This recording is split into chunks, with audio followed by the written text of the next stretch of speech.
Elevate TV, advancing kingdom lifestyle.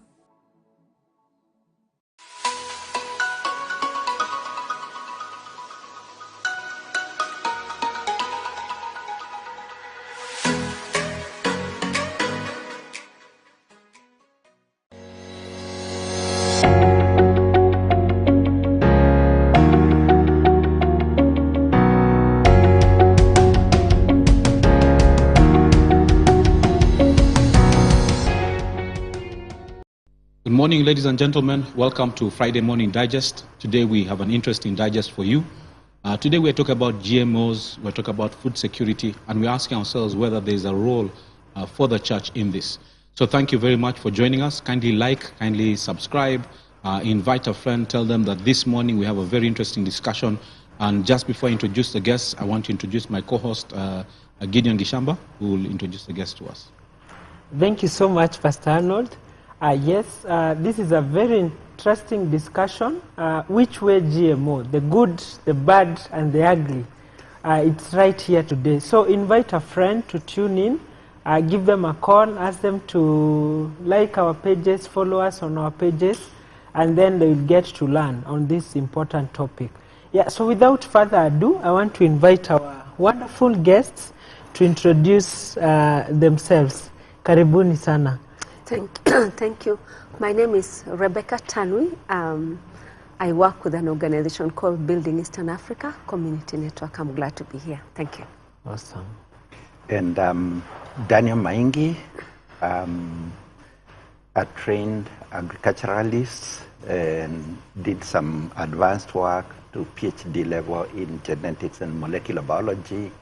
And therefore the topic of at hand today is important. Currently, I'm doing a lot of policy analysis and simplifying the science so that it fits with policy. Wow, thank you. Welcome. So just maybe to get the show on the road, explain to us a bit about GMOs and GM foods. What's that all about? And maybe in layman's language. Okay, according to the UN definition and FAO, the Food Agriculture Organization, which is the accepted definition standard, a genetically modified organism, or a GMO, is anything that is living whose genetic makeup has been altered in a natural, it does not happen naturally. And usually a lot of that alteration is totally man-made, and it is in most cases where you have crossed some genetic material from species that do not breed in nature.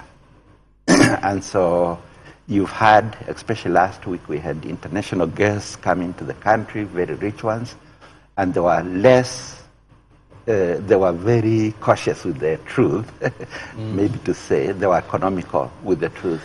And when they say that they have been eating bread, which is GMO all their life, and maize, which is GMO all their life, they were very economical with the truth, because that's not the definition of what a GMO is, and you'll see it in the media.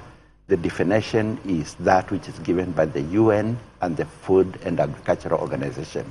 The crossing of things that do not do it together naturally, usually through the intervention of man and through the tools of modern science. So the minute you talk about GMO, it is something that it is an unnatural thing. It's not a normal, something that would take place normally in the course of time. The mixing of the genetic information, the traits, does not happen naturally. It has to come through the intervention of man. And it calls actually to a verse in the Bible, Leviticus 19:19. And I think without looking at the verse, it says that God is urging us that do not breed unlike kinds.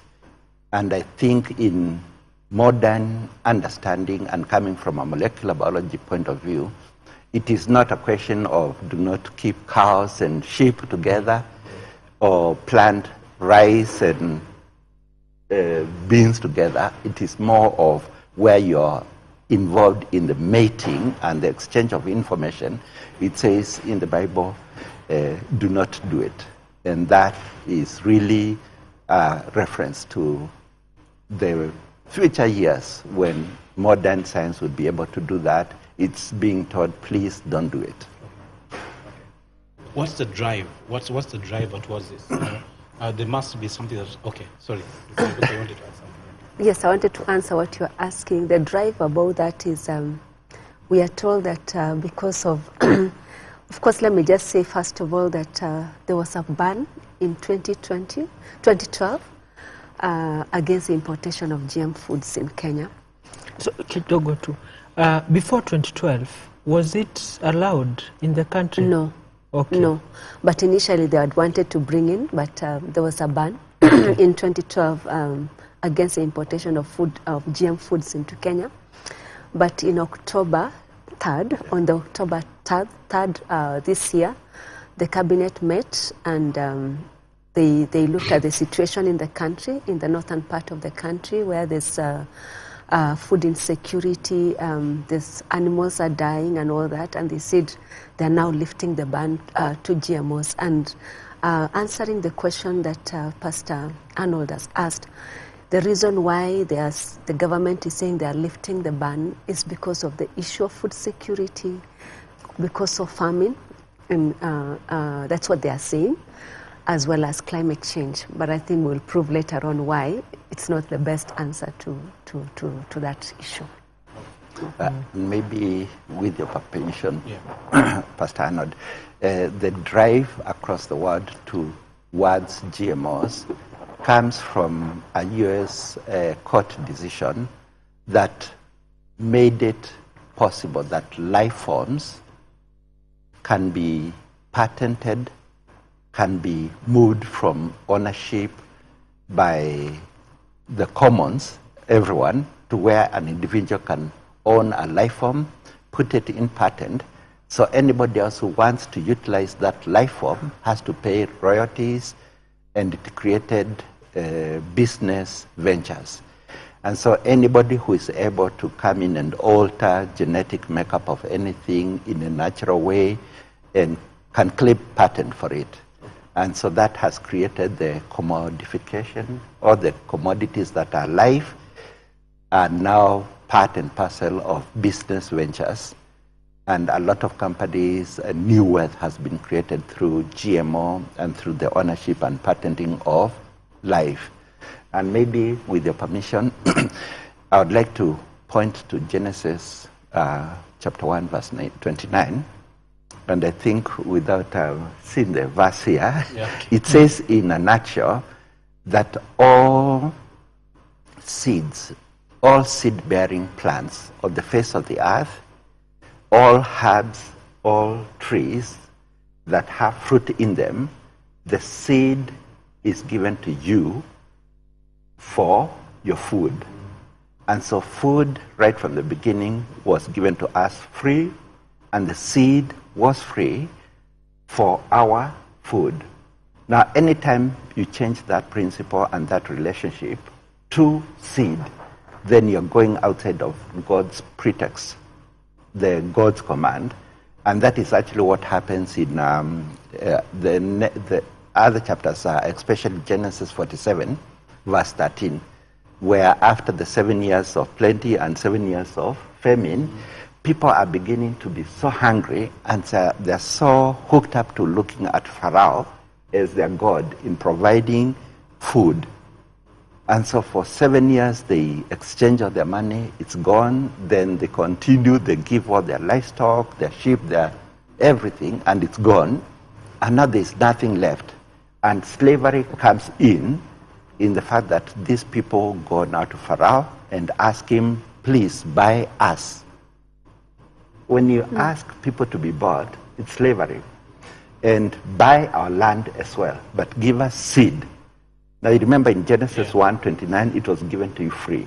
But now they're asking, buy us and buy our land and give us seed so that we may have food. So when God says, freely you have received, freely give, you're going now against Genesis 1:29 that says seed is free. And so in the kind of agriculture that we are promoting, that is sustainable, that is just to everyone, seed should have remained free, and therefore patenting of life forms becomes a big no.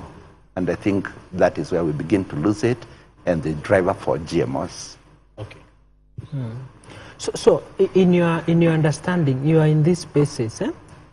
What are the implications of GMO to the countries that have allowed them to GMOs? I think the question is what concerns we have about GMOs. Yes. The science may be getting better day by day, and the science is not a bad issue. It is now when you turn it into a commodity and you're making profits and you're saying this is mine and you have to pay for it, that's a big concern.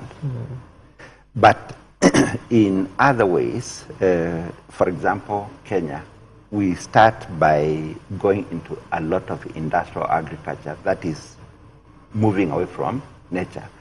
You start with a hybrid, and I think I was trying to explain what a hybrid is, where the two parents that make the first generation is business confidentiality to the person who's made the F1.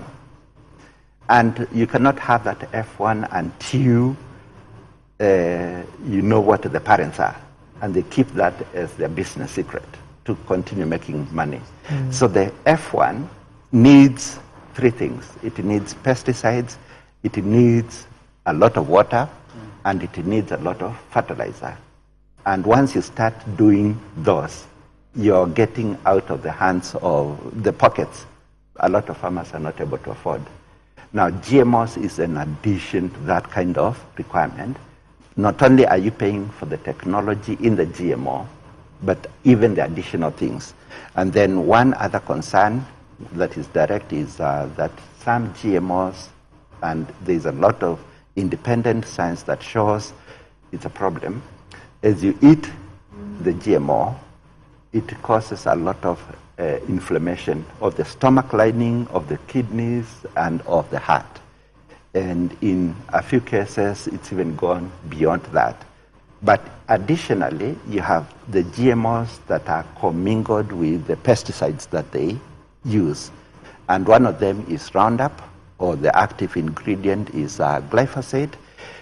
When you grow and eat the GMO, the Roundup is in the material. And in fact, here in Kenya, we know as they dry rice in Narok or Kalau, they spray Roundup. It goes into the grain. When you mill it, it ends up being in your food. Now, the World Health Organization in 2013 came out and said that they are concerned about the amount of pesticide use, especially Roundup, in the food that we have. And they've discovered that even the safe limit that was set up by all this organization is 1,000 times even more than what is required. And Roundup is causing breast cancer, it's causing other diseases, including non-Hodgkin's lymphoma, that we are concerned about. We are seeing disease cancer. is that? I'm sorry to bring a more medical term, but non-Hodgkin's lymphoma, breast cancer, there are several types of cancers. Okay. And these are directly linked to the kind of agriculture we are practicing. It's also even blood cancer. Some of it is coming from the agriculture and the chemicals we're using, and the main implication is glyphosate. And a lot of countries are phasing out not only GMOs, but especially the pesticides that are being used in this area. And there are so many other concerns. For example, I told you that you are owning life forms, you patent it, you make it your own, and you make profit for 25 years because the patent period lasts for between 17 and 25 years. And you're paying to one person, one organization, one company. They become rich, the poor farmers are getting poorer and poorer, which speaks to the Genesis story, that buy us and our land and we shall serve you. And I think in that verse down there says that 20% shall always belong to Pharaoh. Yeah. It's a big concern, but my colleague can add. I can add a few one, concerns. sorry, Okay. maybe another concern that we feel, especially from the farmer's perspective, as Dr. Maingi has rightly put it, that of course there's that part of owning of patents of seeds. From the farmer's perspective is that our farmers are used to, especially from time immemorial, they've been saving seed and exchanging among themselves, which is part of sustainable agriculture. Like if I don't have money to go every year to the market to buy seed, I can as well select, farmers used to select, I don't know whether you know the African hat. They used to hang the seed around the fireplace. That's a part of preservation of seed. And they are able to store it, keep it until the next year, they exchange with a neighbor and plant it. But now with the coming in of GMOs, for instance, of course I'm not a scientist, but pollen from maize travels around, So if I had the yellow, the brownish maize, kept, the contamination of the maize of a smallholder farmers is very high. So one of the concerns of farmers is really the contamination of their seed. Their pure seed, they no longer with the introduction of such kinds of seed, it pollutes the farmers' seeds. Secondly, is the aspect of market. Some of the farmers in Kenya earn premiums because of being organic farmers. Organic meaning they grow purely. They don't grow they grow actually their own seeds, using organic fertilizer, using even organic pesticides and all that. So with that kind of contamination, they will lose premium markets in Europe and other places, because Kenya, we have farmers doing a lot of horticultural crops. So what you're saying is that if you have a GMO planted next to you, yes, the GMO pollen will interfere yes, with. Yes. So you can no longer call your produce organic. Yes, you And cannot. it's no longer yours. And it's no longer yours. Yes. And I just want to finish, then it adds a science point of view. The other bit, of course, is the fact that the farmer will have to rely on the market to buy seed every year. And from some of the farmers that where I come from, for instance, farmers are not able to buy seed every year. They normally exchange among themselves because of the cost of buying seed. So I think Dr. Maingi would add to this, but a hybrid, I know that you can replant hybrid, but it may not produce as much as a first. But with this one's GMOs, they have a terminator kind of a gene in it. Like you plant once and you have to go back to. So in terms of addressing food security, Pastor Orono, you had asked about the issue of food security. A nation is termed food secure or food sovereign if you're able to grow your own food and able to feed your own population. The beauty of farmers having their own seed is that you are ensured of sustainable production. Like if I don't have money, I'm able to produce food. But this one of depending on the market, and I know I don't know much about people in Nairobi and other places, is that farmers currently are buying fertilizers and Dr. Maingi say that with GMOs you require fertilizers, you require pesticides and all that. It makes agriculture to be quite expensive for smallholder farmers. In Kenya, the level of food production in Kenya is actually most of the production comes from smallholder farmers, who are between 65 to 75% of the population of farmers. So for us, we feel that this technology will affect food sovereignty of a nation and food security. And then the other thing that I wanted to say about the concern is also for us as consumers. I am a consumer. So all of us are consumers. Is that am I sure about what I'm buying from the market? There have been instances, and I hope Dr. Maingi will talk about this. He intervened at some point as a scientist, where a product, I think it was a spice in the market. It was GM, but people didn't know it was in the market. So it's like, for us as consumers also, we want to know what we are eating. So it has an implication. He's talked about health effects, so I have to know also what I'm eating. Thank you. So just to take you back, because farmers have been suffering for the last, X number of years, since I think since the days of the second president of this country. Agriculture, a lot of young ones, a lot of what I call my colleagues who grew up in agricultural backgrounds, don't want to go back to agriculture because they saw their parents suffer. You know, unfortunately, Gideon was born in town, so he does not know what that looks like. But you know, so the question I have is, as it is right now, if we work with that system, it is not, to the best of my knowledge, it's not economically sustainable. You know, how then are we going to help them if we're telling them to go back to seeds that will probably not be able to help them sustain themselves? I don't know whether that makes sense. Look at food production, for example, for maize in Rift Valley, which has been going down over the years. How do we help? Look at the viruses that are now beginning to attack, you know, things like maize and tomatoes. I thought part of this process of developing a better seed was so that it would be more resistant to some of these issues and increase our productivity. Maybe I can address that. The issue of climate change will make it even harder to do agriculture. Okay. The prediction for Kenya is that you're going to lose between 30 and 50% of what you're producing. And you're right, Pastor Arnold, in saying that in the 70s, we were producing more food than 80s and 2000. And there was a dictate and a government push that we must double and triple the use of our fertilizers. Yeah. We've used more than any other country in our neighborhood, a lot of certified seed, hybrids and all that. Yeah. But unfortunately, our maize yield is going down. Our food ability to feed ourselves is also going down. And there's a lot of very strange intervention by the government through the World Bank and through other places where they even said extension services.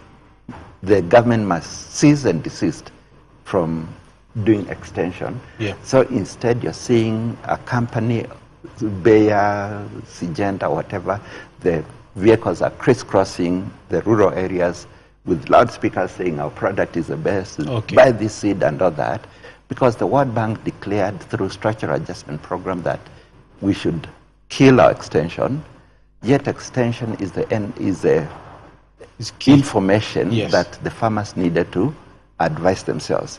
And right now, the indications and the statistics are showing that we are using so much fertilizer that when he was the deputy president, our current president had told the people of Northern Rift that your Gchambas have become so acidic, please don't use any DAP anymore. Okay.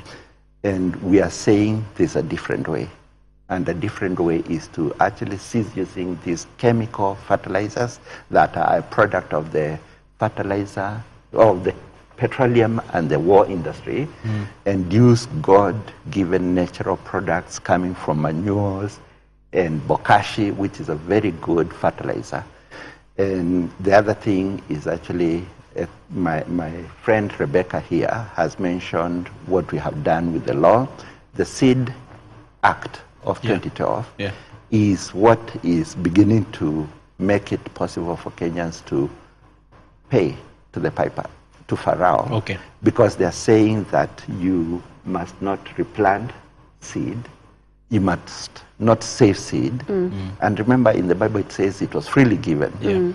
It also says that if you use indigenous seed, you're going against the policies and the dictates of the government. And it's very akin to a law that was set up by the government the other day. Not the government, the world courts, that it says that if a bull crosses from your neighbor and comes and makes your cow, what is it? Impregnates your cow. Impregnates your cow. You are the one to blame. And the material, the new calf that is born does not belong to you, it belongs to the person with the bull. Yet it crossed your fence. And this is what is happening with the GMO and the contamination that Sister Rebecca was saying, that if pollen flows from a GMO field to make your indigenous seed GMO, it's a crime for you. For you who own the non-GMO? Yes, and to make matters worse, it's actually saying that, and you've had the indigenous seeds are being banned. How will I control pollen flowing into my farm? It's unfortunately the imbalance in power relations is that way, that the smallholder farmer is suffering and the person who is taking over is the corporate world, the big farmers. They're the ones in the law. And these other farmers, the idea is to get rid of their indigenous seeds. And so the law is saying that replanting, reusing, even traditional practices like gifting your seed to your neighbor is prohibited. And to give you a case in point that we are seeing right now is that when they introduced BT cotton in 2019, they gave the seed for free, they gave fertilizers for free, and farmers were happy to plant GM cotton in Bungoma all the way to Makueni Kisumu and Bura. But now the piper has come, the piper, yes, has come to claim his money. And they used to gin the cotton, and once you give it to the factory to mill your cotton, they give back the seed to you. Now, you know the seed doesn't belong to you.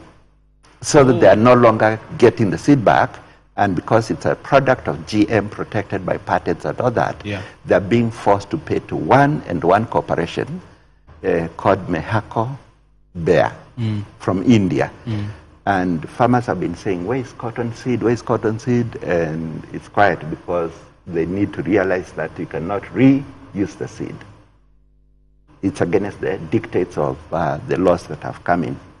And so the alternative that we are trying to ask is that we look at God-given indigenous seeds and varieties. And the Constitution of Kenya, Article 11.3b, says that genetic material that belongs to Kenya is for the people and benefit of Kenyans. It must be protected. And people and farmers must make money out of their own genetic material. So we need to find a way for these punitive laws in Seed Act of 2012 to sit together with this other in the Constitution. And that is now the current wars and debates with the big money people and companies saying, we don't want to hear farmers not buying from us. Ladies and gentlemen, allow us to just take a short break at that point. The discussion is heating up, so don't go away, don't touch that dial, invite a friend over, and we'll continue this discussion. Thank you very much. Allow us to take a break. See you in a few minutes. Thank you.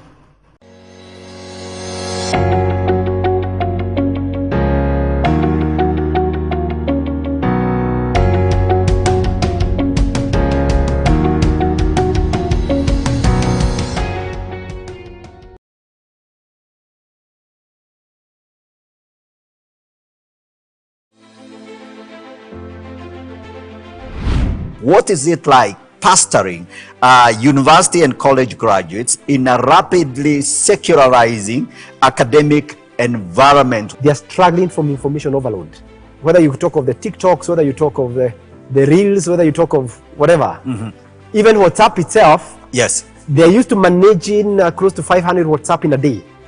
How do you read 500 messages in a day? So you get a generation that can't go deep. How do you then cultivate a true Christian culture? Our strategic plan has 4 pillars. And number 1 is discipleship. We have leadership development. The third strategic priority area and our strategic plan is evangelism. We strongly believe students are better reached by their fellow students. Ladies and gentlemen, as you follow this conversation, I am talking to the director of Focus Kenya. 186 signed up Christian unions with the Focus Kenya. It's a huge task. Catch the GG Report with Pastor Godfrey Gishuki every Friday from 8 p.m. to 9 p.m.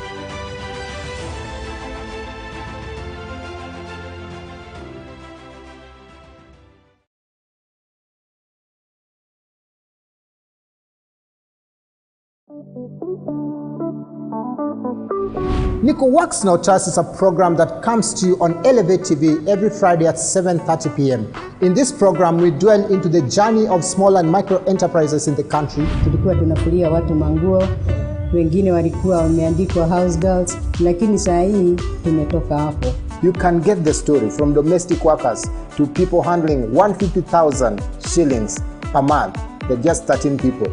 We look at the challenges that they're facing. The city council will harass you for anything, whether you have documents or not. Roads, traffic, such things really affect us. And we tap into the opportunities available in the sector. Hiyo unit tulikuwa tunaambiwa tusikue employees, tujaribu tukue ma employers. So nikaamua naweza anzisha kakao kadogo mashinani. So nikaona badala niuze gas pekee, nikaanza na vitabu kidogo, books za kuandika na stationery. Nikasoga hivyo, after some time nikaona I still can sell the textbooks. Join me, Colin Sotas, every Friday at 7:30 p.m. on Elevate TV, and let us journey together in this show.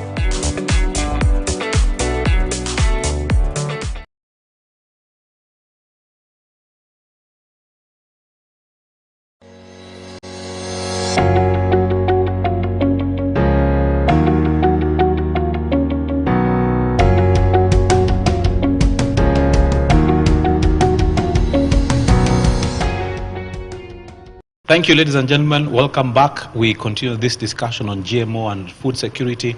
And the question is, at the end of the day, what is the role of the church in all this? Our guests are here, but I want to invite my co-host to ask the next question.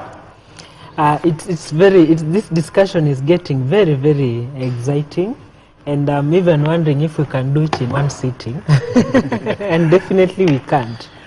I had one question to you, Daktari.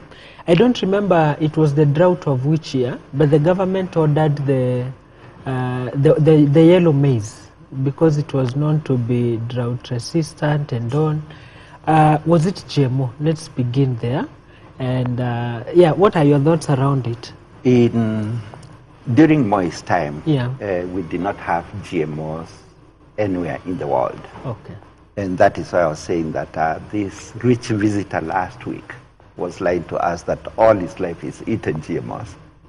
And the material that came in 1984 was not GMO. The material that came even in later years was not GMO, except in 2010, when the government ordered 240,000 metric tons of maize from South Africa. The South Africans have an obligation to the UN Charter to declare in what we call biosafety clearinghouse what has been ordered from them. And so they informed us and informed the whole world that Kenya had imported 240,000 metric tons of GMO maize. And that time we did not have the capacity. We did not even have a prior informed consent. There was no public participation that we were going to eat GMOs. And I think Honorable Mutuzo at that time, he was the chair of the Agriculture Committee, made a lot of noise, and I think a few people were fired because it was unprocedurable. Not procedure. Yes, yeah. And we had been forced to eat GMs because... So the yellow maize was GM, eh? No, the yellow maize is not GM. Okay. And there's a very strange dichotomy that has come in, that in Kenya, during the Swinaton plan, they banned the use of colored maize and all this for the sake of distinct, uniform, stable varieties of white maize. So the Swinaton plan was before Swinaton is in the 50s. Yes, okay. And because people are making money from distinct, uniform, and stable seed and products, all your maize had to be white. Okay. In Malawi and Southern Africa, they went the other way around, and the maize is more yellow. That was pure experiments, and so the southern from Malawi onwards, they love yellow.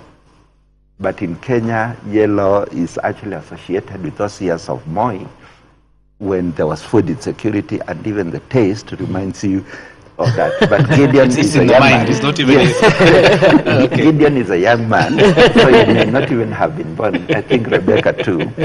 But right now, we are at the danger of getting a lot of mixed events, GM and GM.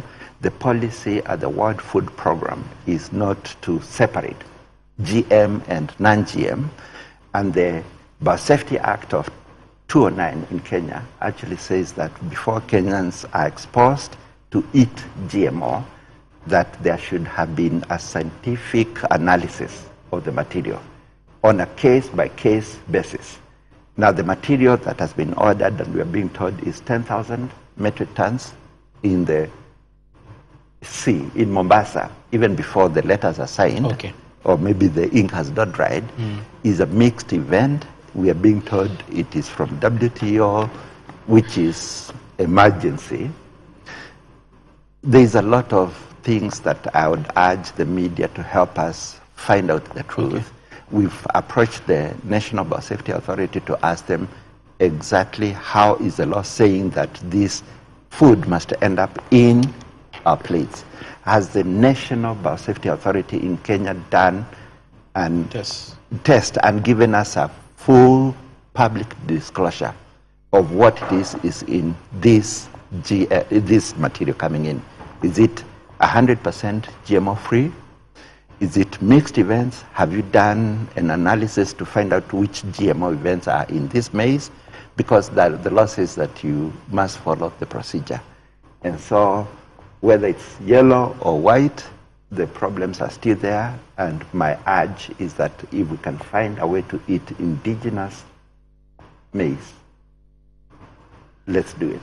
If we cannot, then let's go to countries that have no GM, Uganda, Tanzania, and I think others. And that is what we've done.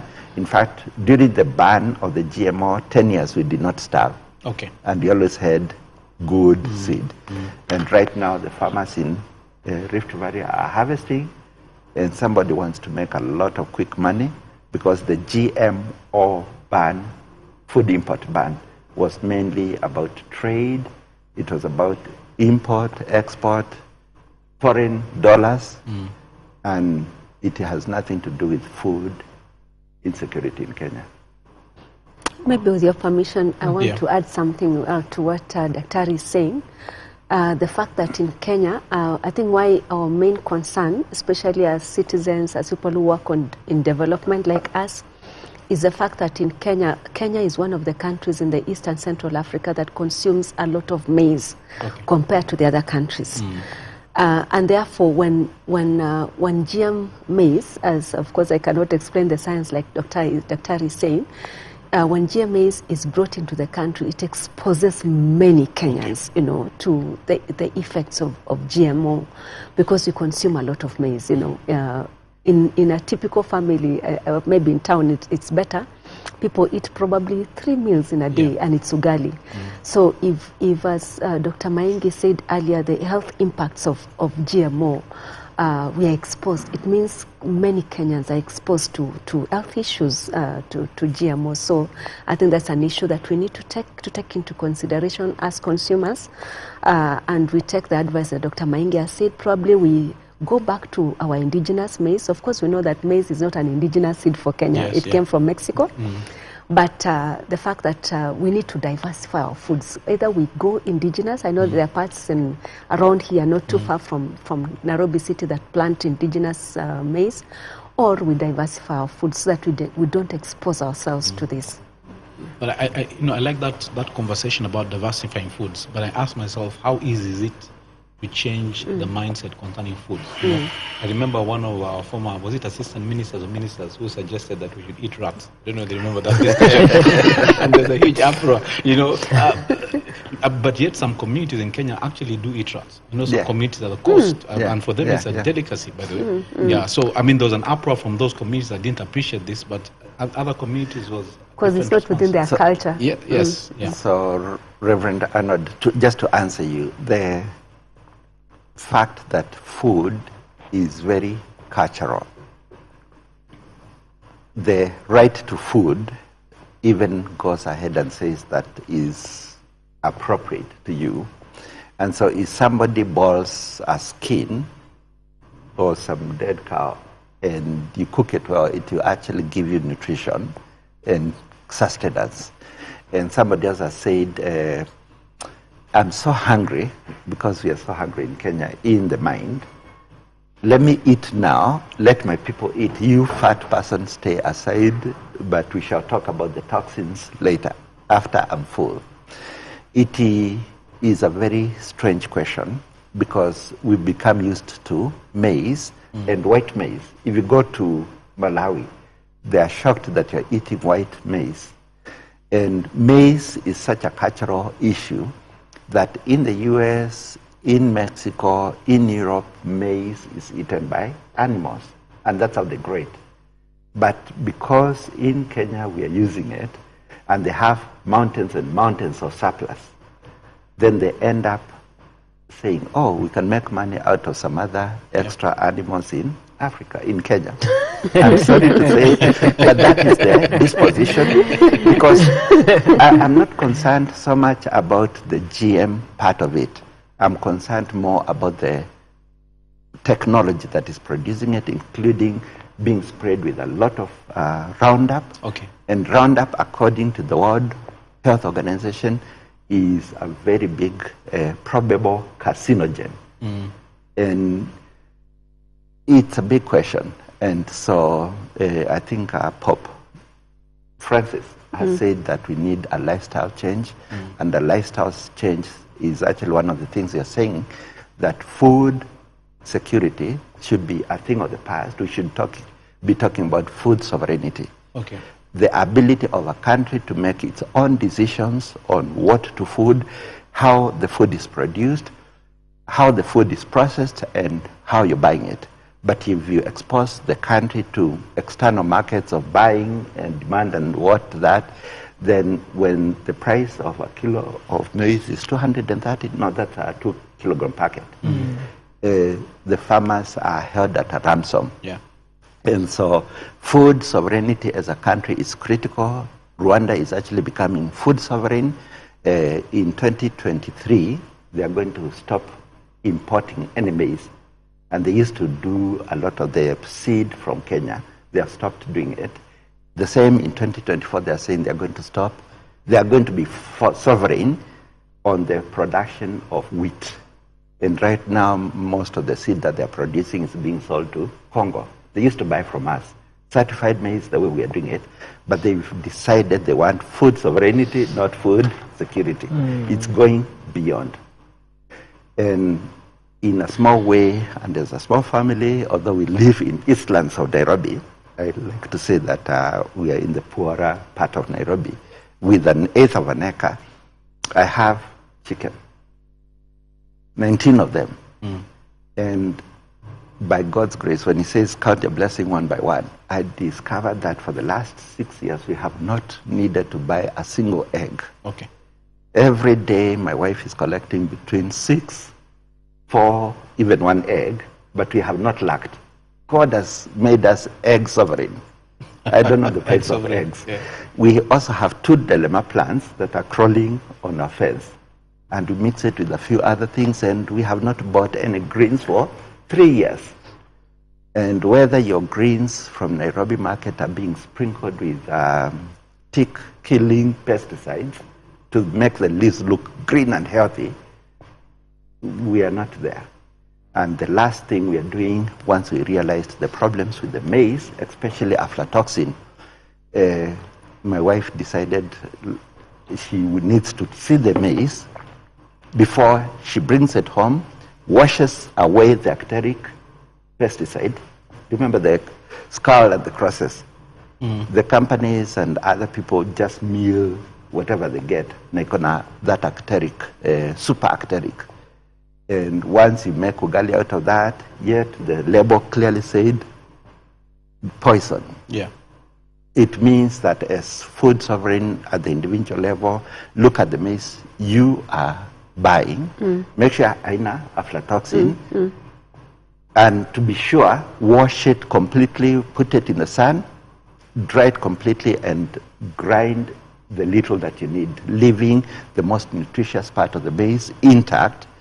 And so we live in Nairobi, we use gas, but we use something that you've seen. And we've, by God's grace, been free from using dangerous store or supermarket bought unga. Maybe are we at that level where we are providing what needs to be done, Pastor? Are we? Yes, in terms of the discussion. Yes, yes. I want to pick up with what Dr. Maingi has said, that it's very important for us as Kenyans. Wherever you are, you can be in Nairobi, like for him, he says he lives in an eighth of an acre. Some of us are blessed with a quarter of an acre. It's important that we plant our own food. Let us practice it if you have a space. I know today of people, I have been seeing this even in Uganda, even in Kenya, where people are planting vertical gardens. Even wherever you are staying in a balcony or that, you plant your vegetables. I know of a lady in Nairobi who does even fruits, in a small space. So it's very important as Kenyans to learn to produce your own food. If you have space, plant your own food. Secondly, I want to emphasize what Dr. Maingi has said. Check what you're eating. What is it that you're eating? What are you buying? That way we'll be able to enhance that self-awareness as a consumer to eat safe food. Thirdly is regarding the support to smallholder farmers. I think Dr. Maingi was on record saying earlier that currently the extension, in Kenya the agriculture sector is a fully devolved function to the counties, governments. So agriculture is actually fully in the county governments. One of the things that we would want to urge the county governments is really to invest in agriculture in terms of providing extension education to farmers. Currently farmers, especially the poor farmers, have no access to extension education unlike before. The other thing is the other thing is really supporting our national research institutions like KALRO to produce our own indigenous seeds. We have many private companies or what we call multinational companies that are currently producing seed, but they are producing it for profit. But if we support our national agricultural research institutions, we are able to hold them accountable, to support farmers, to work with them to clean their seed and to produce that seed for farmers. I know that several KALRO stations in Kenya, we as Beacon, we've worked with Kari Kakamega to support farmers in Western Kenya to produce a maize seed called KSTP 94 that is resistant to what we call a striga weed within that region. And it does very well. Farmers can produce for up to 4 times. They don't have to buy the seed. You continue, that's in terms of sustainable production. So one of the things, they would normally say that the one who pays the piper is the one who calls the tune. Unfortunately in Kenya, we no longer support extension education nationally. It's highly supported by foreign countries and multinational companies, and they're the ones who are supporting even the GM that is being produced in some of our research organizations. So we need to support local research, even including the universities. What are they doing to support farmers? The other thing is really to help farmers to conserve their indigenous seeds. We have a gene bank with KALRO here in Nairobi. It's good that it's called Jerry, support farmers to store that seed and continue multiplying it so that farmers have access to seeds. Now, regarding the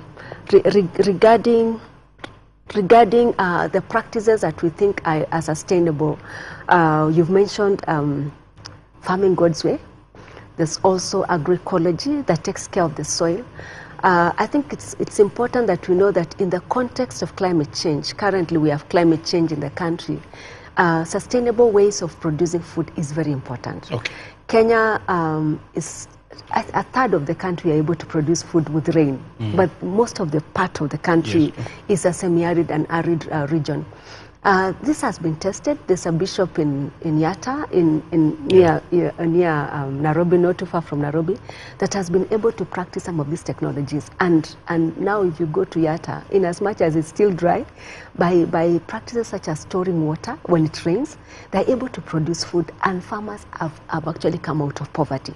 So there are solutions. And then, of course, what Dr. Maingi said is a country that feeds itself is a country that's secure and is sovereign. So if we produce our own food, we don't have to use our money to buy food from out of the country, and we are able also to have safe food that we think is good for us. Yeah, thank you. Thank you. I know time is really moving, and like my colleague said, this discussion, I don't see it ending today. But just quickly, what do you think is the role of the church? Just from your position, from where you know, we can talk about the government, and I know you can throw stones, but I don't think that's our objective today. Our objective today is really the church. We are looking at ourselves and asking ourselves, okay, this is where we are. What can we do? I think I will begin and then Dr. finishes. He quoted several scriptures from the Bible. Genesis 2:15 says, God gave the mandate to man to till and to care for the land. So we have a mandate as a church. The church has a mandate to care for creation. And creation is meaning we don't use chemicals that really destroy the soils, you know. So there's a mandate of caring for creation. The other mandate that God gave man is in Genesis 1:28, where he says, be fruitful and multiply and have dominion. So we are supposed to, have dominion in a way that we are taking care of creation, but in a sustainable way. We are supposed to multiply. Multiply meaning we are supposed to produce food that is enough for us. A case has been given by Dr. Maingi that a country that is small has put up strategies to be able to feed itself. So as a church, we should be in the forefront, confronting the issues like climate change, helping our farmers. I know there are churches that do development work in this country.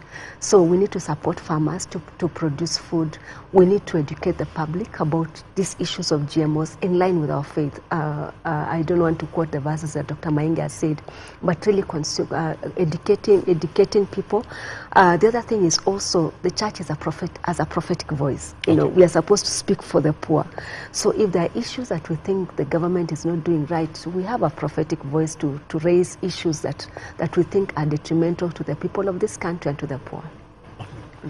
So maybe to add, I may not be working with church organizations like Beacon, but I know the idea that the Bible even says, above all things, show, extend mercy, justice, and is it fairness or equity? Equity. They are talked about in the Bible very much. And going back to the basics, where God, it says, freely you have received, freely give. And the fact that God is the one who gave you life forms to keep you and give you sustenance, we have sinned as a church and as people to get to a point where we let corporations and the commodities that God has given us to become the tools of profits and accumulation. And that is really where things are going wrong. Whether you have an aggregate, you're part of the bigger chain. But in terms of us looking at, as a church and as a people, we look at people and the government at serikali idea tunanja. I don't know, it's a spiritual miracle, and God has shown it time and time again that if you ask Him for food, if you ask Him for the right things, He gives even in abundance. And I think when a church plays the same story that the world is doing and sitting and siding with the rich few, then the poor will continue to become poor and poorer.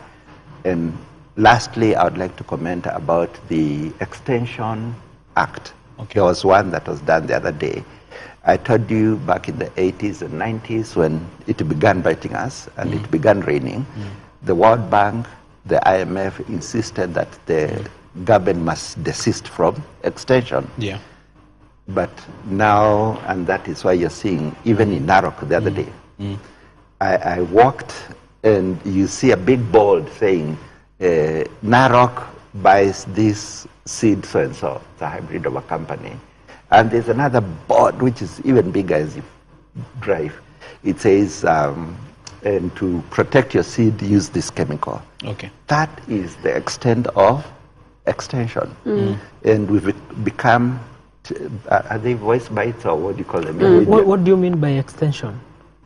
Extension is where the knowledge, the methodology, the practices that make food, best practices are being shared, such that, unfortunately, we have phone farmers and all that.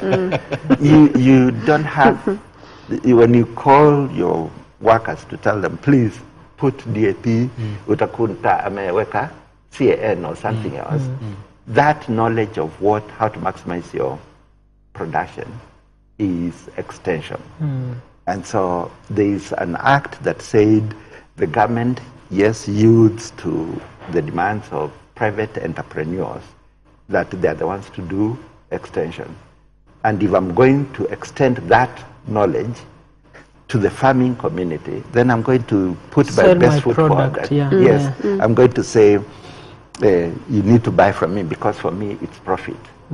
But for the government to be neutral, it needed to do the extension because then we go beyond the business advertising models that are there for profit maximization and really make sure that the people are able to produce food and are able to be secure without yielding to World Trade Organization rules that says government stay away from feeding your people. Let the companies do it, and as they do it, they make profit. That is not in the Bible. And it's creating poverty. It is creating unequal relationships between those who have and those who don't have. And it's not biblical. Okay, that's nice.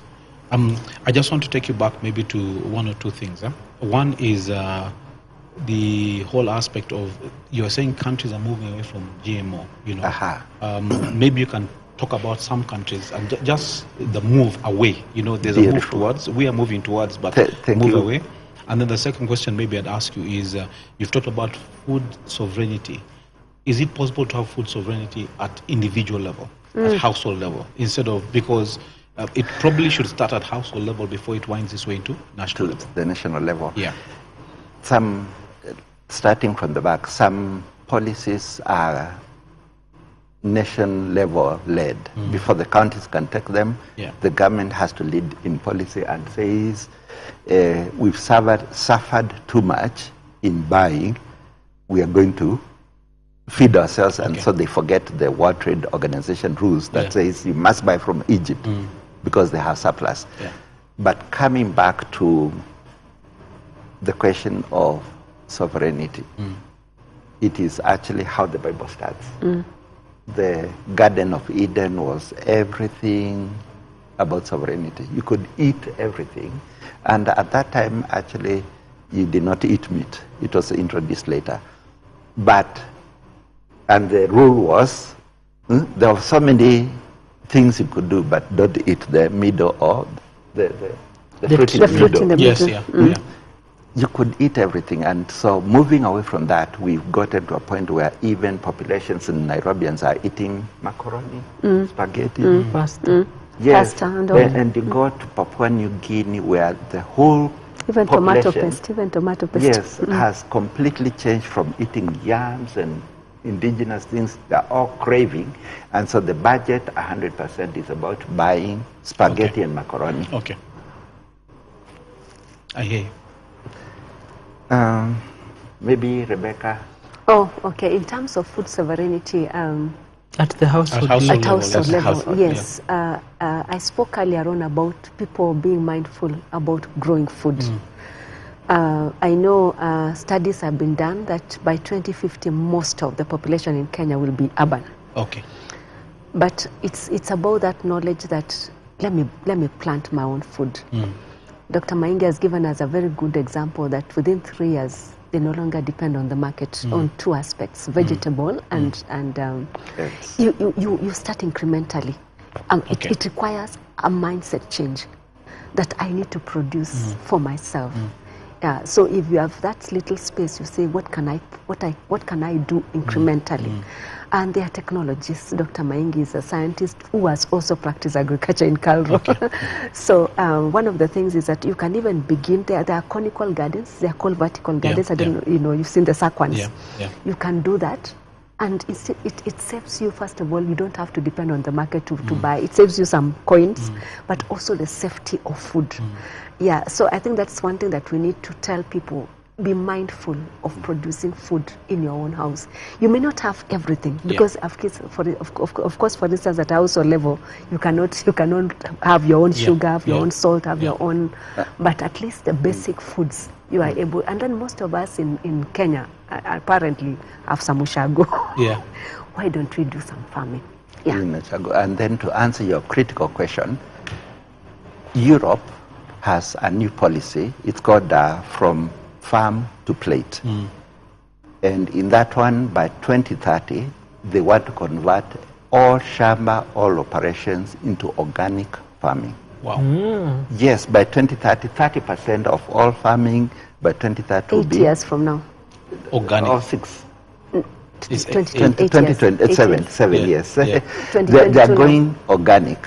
And I told you most of the GMOs that we are talking about are eaten by animals too, so that they can eat the meat and maybe the milk and the eggs.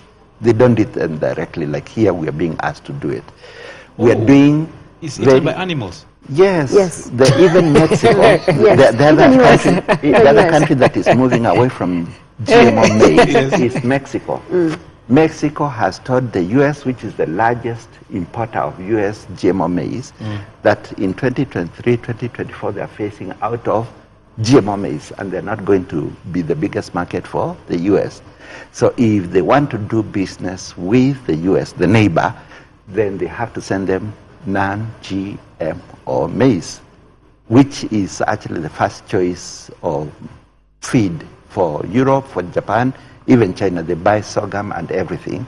And so there are, yes, countries that are moving away from GM, but when you see the richest man, one of the richest men in the world coming to tell us we have to open up to GMOs,